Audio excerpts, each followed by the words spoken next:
This is Dianne Andrews in Black and White.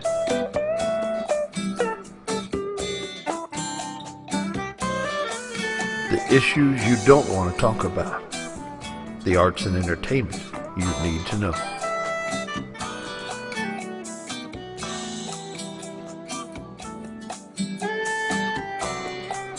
And now here's your host, Dianne Andrews.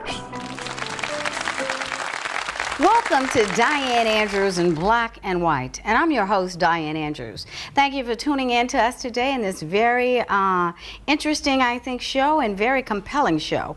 I wanted to put together a show dealing with people of Generation Y and Z, which goes up to age 36.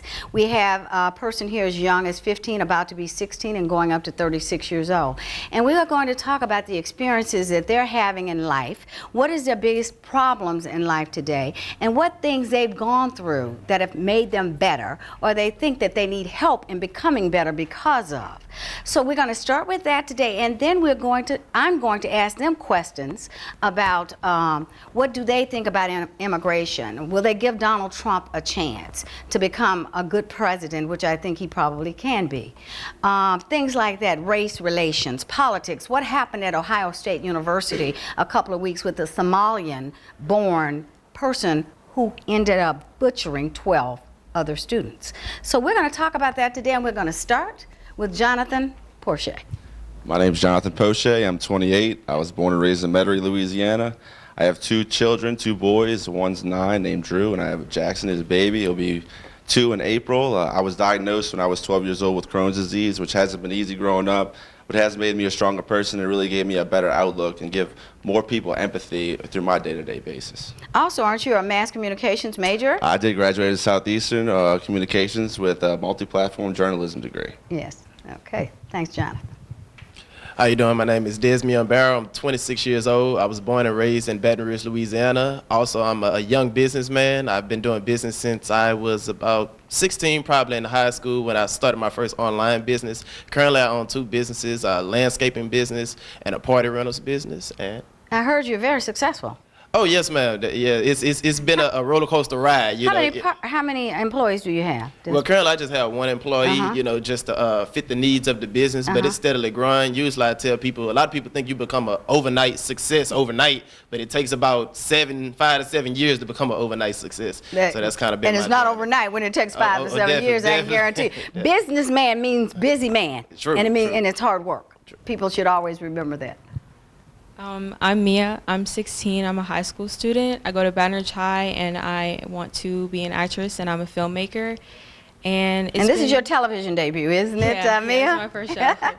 Yeah, Mia Upshaw, right? Yes. And it's kind of hard, juggling schoolwork and acting and filmmaking, but I'm just trying to make it work. Right. And her parents, one's it's been on the show before, Shelley Upshaw. She's a nurse at Southern University, about to get her PhD in nursing. And your father is an attorney, I think, in the city. And the reason I bring that up is I want you to talk about some of the struggles between what you want to do compared to what they do and what they've thought about that. Mia. Yeah. Well, I think my parents want me to go something into math and science, even though it's not really my thing. My brothers are engineers right now. They're going to become engineers, and I feel like they want me to do something like that. Right now, You can do both. I'm a math major. I'm a mathematics major and an MBA, so you could still do. Yeah, and my mom, she's really supportive, and my dad, we're kind of still getting him to come around, but it's really hard. You want to major in drama. You want to go to college with major in I want to drama. go to film school, yes. But he wants you to be a lawyer, doctor, engineer. Yes. So, it's a struggle, we're trying. Have you talked to him a lot about it? Yes, I've tried to, and sometimes I'm kind of successful, and sometimes, we end up arguing, and, right now we're trying to look at colleges, and I want to look at film schools and colleges, just kind of see my options, but I really want to go to film school, so that's what I'm trying to prove to him. Will your mother help you with this debate? Yes. Okay, so you'll win. The 2 women will win over at the end of the day. And I don't want your father to get upset, but you have to live the life that you want to live, right? Yes. Okay. How you doing? My name is Donald Tiziano. I am at the higher end of the YZ scale. I am a prior Air Force service member. Are you a veteran, Don? Yes. Okay. Yes, I am a former police officer at Southern University and a current student at the great Southern University. I have 5 kids, and just trying to be a father and take care of my family in today's day and age. And you're in mass communications, also up at Southern University. Yeah. Hi everybody, my name is Eric Rogers. I'm 28 years old from La Place, Louisiana. I'm a healthcare specialist. I also attend the great Southern University. I'm in the MPA program, concentrated in healthcare administration. You know, I like to run a business one day, a healthcare business. I'm getting a lot of experience. And also I'm an entrepreneur. I manage local artists, and you know, we got big things coming for 2017. Okay. Each one of you brings something different, as you see, are pretty much approximately between 10 years apart in age, me as the youngest and Don being the oldest. You deal with health problems all your life, pretty much.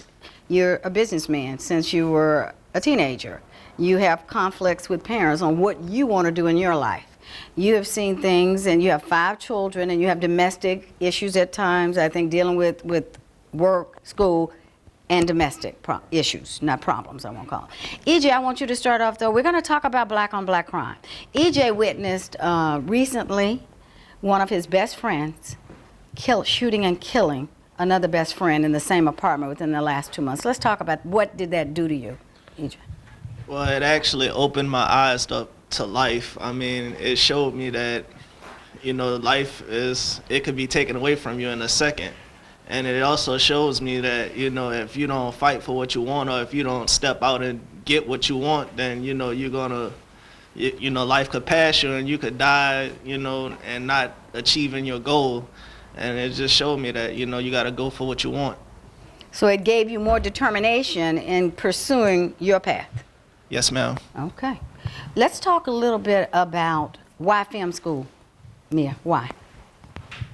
I've always wanted to become an actress ever since I was a little kid. You know, I've never really connected to anything more. I've never really felt like I could be myself doing anything else. It's always been acting. You know, Do you like becoming other people in the Yes. acting, or just the process of acting, or both? It's acting.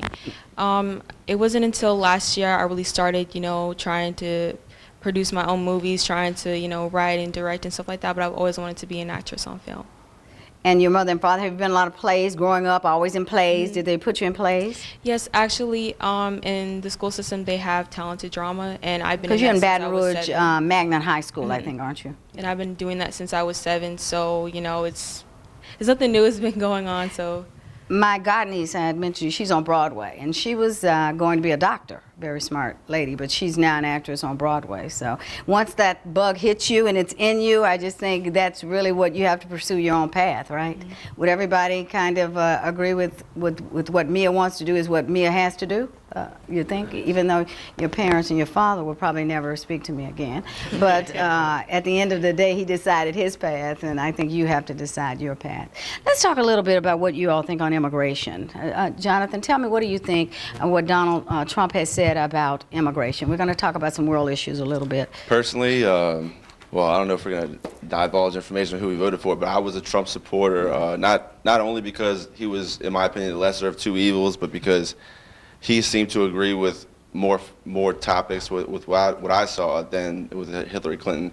And with immigration, from where I'm sitting, a lot of politicians have talked over the years, and we're going to change this, we're going to change that. And America is nothing but a business to me, and whoever wants to come and make this country better by, you know, putting in hard work and doing your fair share, keeping everybody else safe around, you're not going to be a harm to anybody else, then that's fine. Come into this country. You know, everybody has a free shake. It's the greatest country in the world for that reason. Right. But at the same time, there are a lot of people that want to come into this country and hurt us because they don't agree with how we live. And for Donald Trump to want to at least make an effort to keep us safer, and I have to appreciate that. I'm going to give him his fair shake at being president, just like I have for everybody else that's been elected. So if Hillary had won, you would give her a fair shake. Absolutely. Also, even though you disagree with her policies and her beliefs. That's not for us. Well, we can cast our vote, and that's our voice. But once our president has been elected, we have to support that person, man, woman, child. I mean, whatever.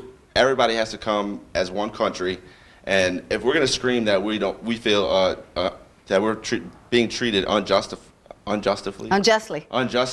Well, let's just scream that together as as one people. We don't have to scream as other white races, the black race. We're getting mistreated. In fact, I think race relations under Barack Obama got worse than they were prior to Barack Obama. I agree. As you know, I've done a show on immigration in Mexico, and I brought a border control agent who was in Laredo, and he agrees with the wall. He's a black guy. He went to Southern University. He agrees with the wall. And when I did heroin, all heroin, 90% of it comes through the Mexican border. And Donald Trump mentioned that. No other president, no other politician that I've heard mention. That's the biggest problem in the border. Only 50% of all people coming through the border from Mexico. Mexicans are staying over there now because, like, what we know is all our jobs went over there with NAFTA back with Bill Clinton when they signed the treaty with Mexico. All manufacturing is going over there, which he's trying to change. If you look at just economics, I guess you can see where I'm coming from too. But when I do shows on this, and I've done immigration Mexico, I've done immigration Cuba, because the people are still living in a communist country. Nothing changed with us opening those borders to Cuba. For the people of Cuba. And if you look at my big problem with immigration is heroin coming through. It is destroying, and I call it a white man's drug, because it is destroying middle class America in the white areas. Now, and it does affect us too as black people, but it's destroying America. All of it comes from Afghanistan. Afghanistan has the biggest poppy seed plants, which is what opiates. Heroin is an opiate. Vicodin and all these legal medications. When I did the heroin show, in fact, I had 3 white people on that show. And 2 of them, their drug problem had started with opiates, prescribed drugs. That's another big problem. We all know Prince. What did he die from? Prescribed opiates, which is heroin. Same thing. Okay, so let's talk about what do you think? I'm gonna ask 2 of you. Who wants to answer the immigration? Who has an entirely different perspective than Jonathan had? Who would like to answer that one? Because I'm going to give each one of you all a question, 2 of you. Okay. Just my views on immigration. Where, coming from my perspective of being an African American, from my understanding, that ethnic group, a part of America, was the only ethnic group that didn't migrate to America. You know, we were kind of brought over as tools and not people, from my understanding. And so a lot of what I'm saying, as far as my perspective. What about Native Americans? That was taken from them. Yeah, exactly. So people have different perspectives. Right. So from my viewpoint, I understand what you guys are saying as far as with the bad that comes with immigration, but if you look at America, it's one big melting pot that all. I'm talking illegal immigration. Now, I'm not talking about immigration as a whole. You were talking illegal, weren't you? Okay. Yeah, I'm talking illegal immigration. I should have made that clear. Okay. Yeah. So as far as illegal immigration, I agree with your viewpoint. So how can it be illegal if these people can vote? I don't get that. How do you vote if it's illegal? If you go get a ticket, I had a lady that worked for me. I found out she was illegal. In fact, I found out when she told me this, and I didn't have her come back anymore. But she had gotten a ticket, and she had to go down and pay the ticket. She had no license. Yeah. But they basically just give you a free ride. And in California, a lot of people do vote. Illegal immigrants vote in California. Let's talk about another question. What do you think of President-elect Trump? Who wants to take that one? I mean, honestly, in the election, I really didn't have a favorite, but I'm like John over here. I give a person a chance to do their job, and once they show me that they can't do their job, then I feel some type of way about them. Mm-hmm. But I mean, I would like for Trump to bring more business loans into America, because I'm an entrepreneur, and it's hard as an African American to actually get a business loan. So I mean, if they could make it possible for us African Americans to get business loans, I think that would be wonderful. Why do you think it's harder for African Americans to get loans than it is? Because I haven't read the statistics on that. I know it used to be, but is it still harder? I'm talking 20, 30 years ago. But is it still harder for an African American with the same qualifications financially on paper than it is for an Indian or a Vietnamese or a white person? Are you going by what you think, or you've investigated and couldn't get a loan, EJ? No, I'm just going by a couple of people that I know who tried to get loans, and Do you know their financial wherewithal? Well, no, I don't ask people financial backings, but I'm just going off of their word. Right. Okay. I want to speak on Donald Trump issue too. Mm-hmm. Within the election, I understand that politics involve a lot of different tactics. I didn't like the tactics that he used, the slander, the bandwagon, those different tactics in politics. But I believe that, like EJ said, you know, it's a business. You know, the United States is a business, and Trump is a good businessman. You know, he has learned through his career, you know, how to become a good businessman. All of his business ventures didn't end the way he wanted them to. You know, Right. I believe he filed bankruptcy a couple of times, but Yeah. you know, he is somebody that has been. How old was through Sam it. Walton when he first Right. got rich with Walmart's? How old was he? I'm not 65 years old. sure.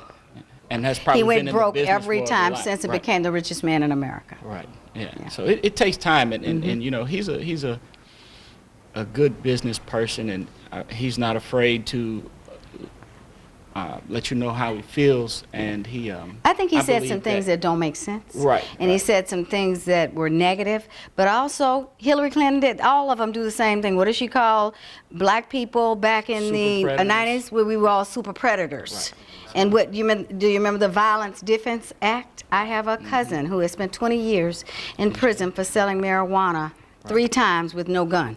Because 3 strikes, you're out. Right. Was what Hillary Clinton wanted it. She called us super predators. People have forgotten that. Right. Who didn't after? Bill Clinton. Who sent the out of here? Who not drugs out of here?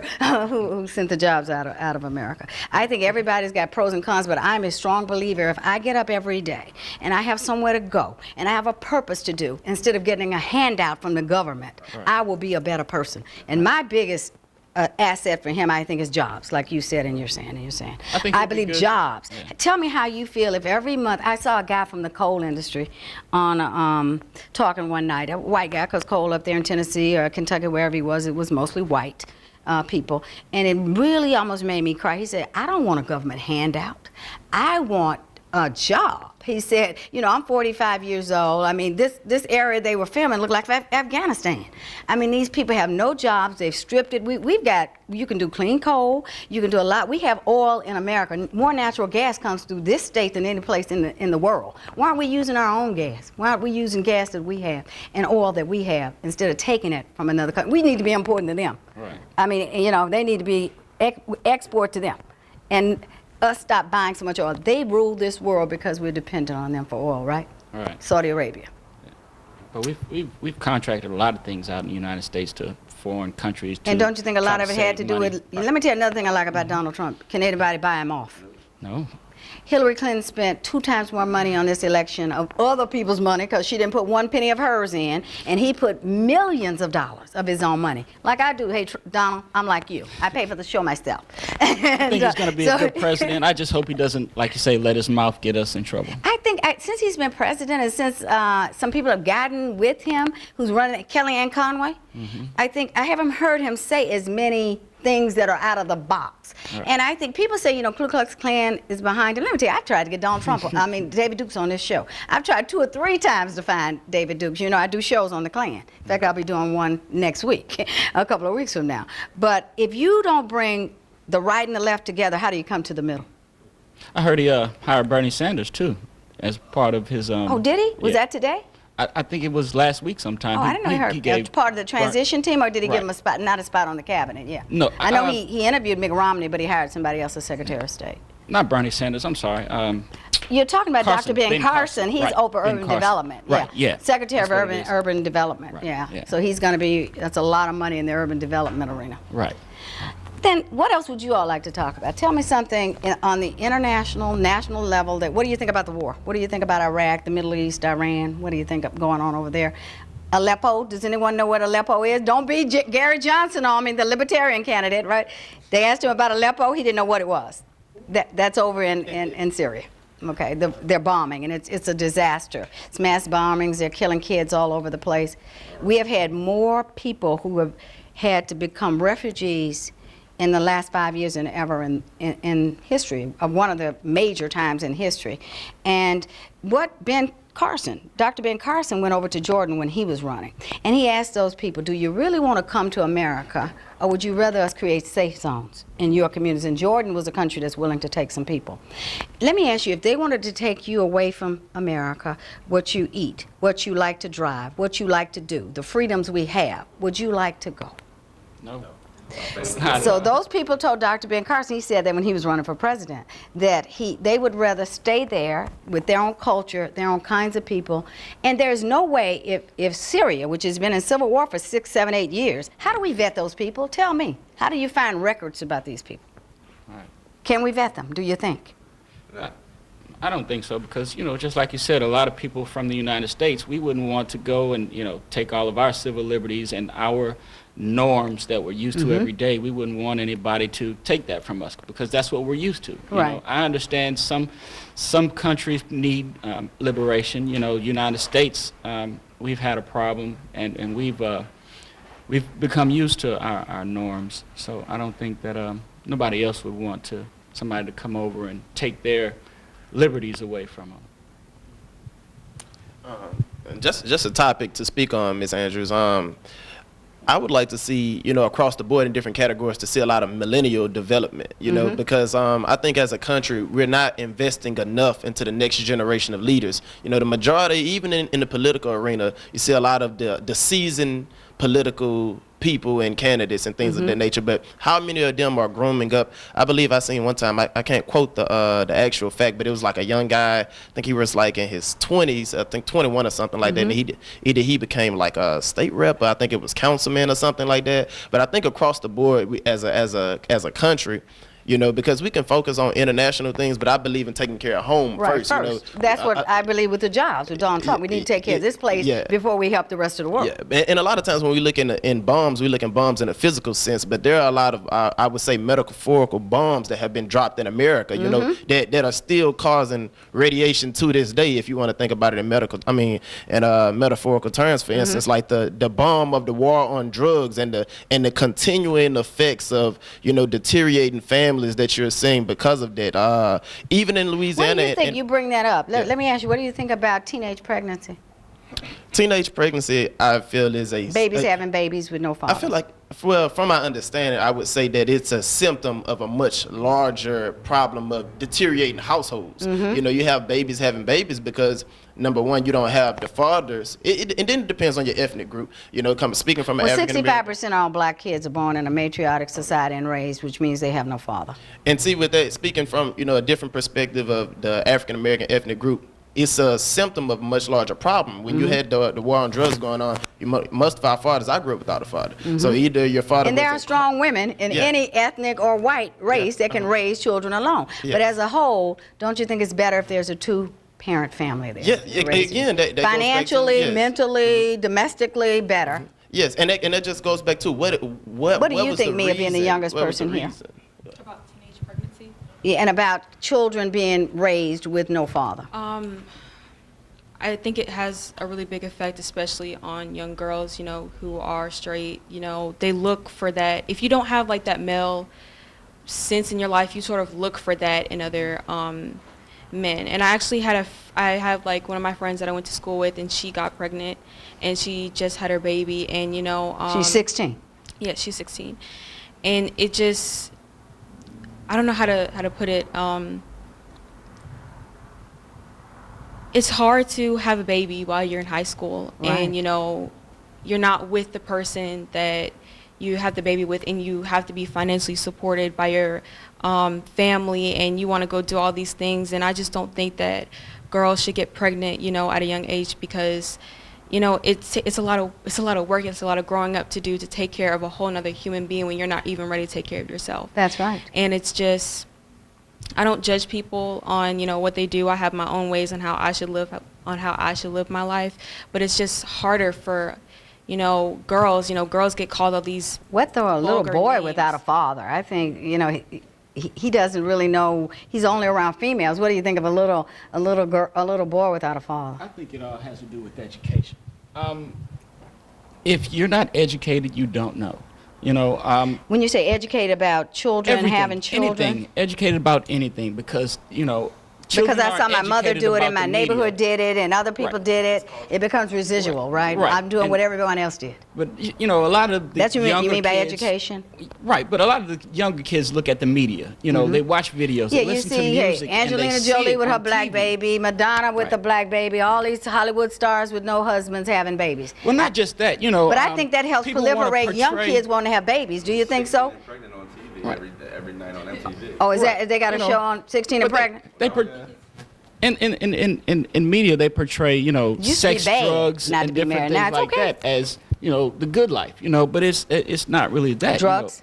You know. You're right. They portray that as, you know, they have, you know, Snoop and Martha Stewart got their own TV I show saw nowadays. that. What's you know? that about? What a I mean, strange, odd it's couple. interesting. It's interesting. Yeah? It really is. Is he cooking interesting. with her? What- Yes. uh-huh. Yes. You know, it's an interesting show, but a lot of people, you know, they portray that, and We're when going to you start don't have, wrapping it up. Is there anything that you all would like to ask or like to say to the public, to older people? As you just said, we need to make more room for younger business people some kind of way. like I said, I want everybody to get educated. You know, school I agree. doesn't The quickest end way to till be after poor in college. America is an uneducated And woman with a if you family. want to make money, go to school, learn something, get a trade, and then, you know. Any it'll help other out, expressions you all want to get out before we end?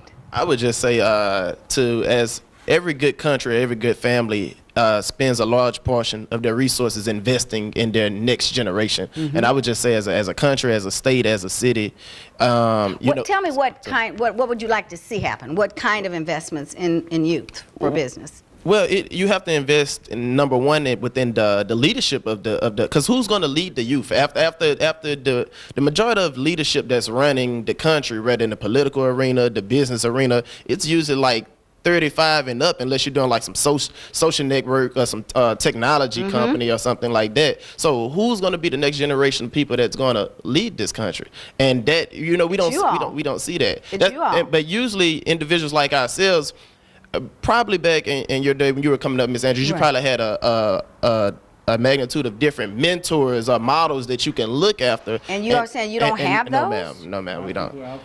Yeah, you know, you don't have those figures or those standout figures that you can model yourself after. Like I think one of you guys said that most people look up to Facebook. Okay, we're going to have to start wrapping it up. And most people look up to, you know, Facebook idols or Instagram idols or something like that. Which a lot of the fake news Yes, happens exactly. on Instagram and all of those. Well, thank you all. Was this helpful at all to you all to talk together? Because I was going. This situation. Yeah, that's what I wanted to do. See if we could start more of a dialogue between multicultural, multi-ethnic. I didn't ask you about your religion, but I'd like to get. In fact, Abdullah Muhafly was supposed to be a Muslim from Triple S, where Alton Sterling was killed. He's been on my show twice, but he had to fly to Michigan. So we're going to do more of these, and maybe we'll even have a bigger forum next time. We'll have to find some seats somewhere, but we'll have a bigger forum next time. Thank you all for being here.